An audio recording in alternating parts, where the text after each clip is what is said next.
पंतप्रधान नरेंद्र मोदी यांनी इंदोर मनमाड ब्रॉडगेजला 22,000 कोटी दिले। यासोबतच येत्या काळात माननीय पंतप्रधान मोदीजी आणि PWD मार्फत मनमाडला असलेल्या बायपासची गरज आम्ही पूर्ण करू असा शब्द देवेंद्र फडणवीस यांनी मनमाड येथे दिला।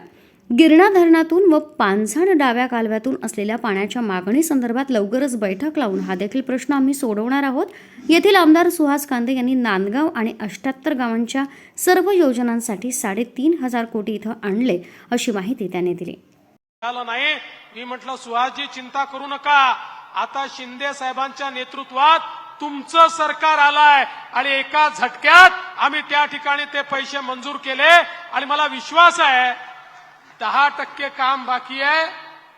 त्या 10%चं काम झाल्यानंतर सुहास कांदेंच्या नेतृत्वामध्ये मनमाड शहर हे इथला दुष्काळ हा इतिहास असेल आणि रोज प्रत्येकाच्या घरात मुबलक पाणी या मनमाड शहरामध्ये आलेला आपल्याला निश्चितपणे पाहायला मिळेल आणि म्हणून मी त्यांचं अभिनंदन करतो।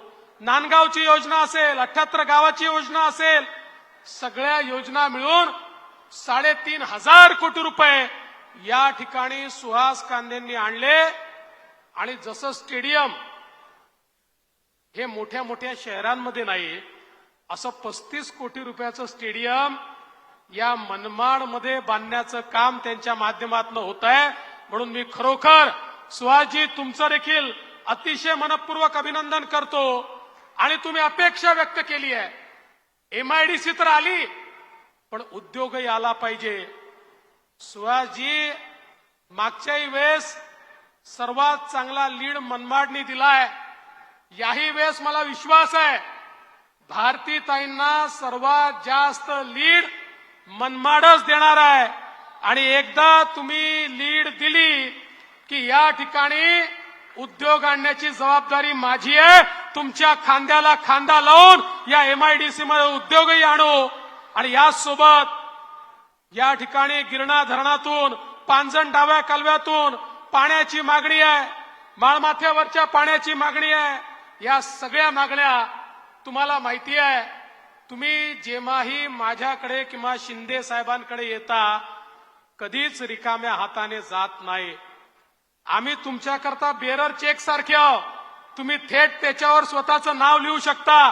त्यामुळे या ज्या गोष्टी तुम्ही या ठिकाणी मागणी केल्या आहेत, मी तुम्हाला सांगतो 20 तारखेला निवडणूक होऊ द्या, 21 तारखेला मीटिंग लावतो आणि एका आठवड्यामध्ये या सगळ्या तुमच्या गोष्टी या ठिकाणी निकाली काढून देतो। मनमाडसह भारताला सुजलाम सुफलाम करण्यासाठी, भारताला सर्वोच्च पदावर नेण्यासाठी आणि प्रत्येक गरिबाचं स्वप्न पूर्ण करण्यासाठी मनमाडवासी डॉक्टर भारतीताई पवार यांच्या पाठीशी उभे राहतील असा विश्वास त्यांनी यावेळी बोलताना व्यक्त केला। यावेळी पंकजाताई मुंडे, आमदार सुहास कांदे, भाजप प्रदेश महामंत्री विजय चौधरी, भाजप राष्ट्रीय सचिव विजयताई रहाटकर, माजी खासदार डॉक्टर विकास महात्मे, भाजप जिल्हाध्यक्ष केदार आहेर आणि इतर मान्यवर उपस्थित होते।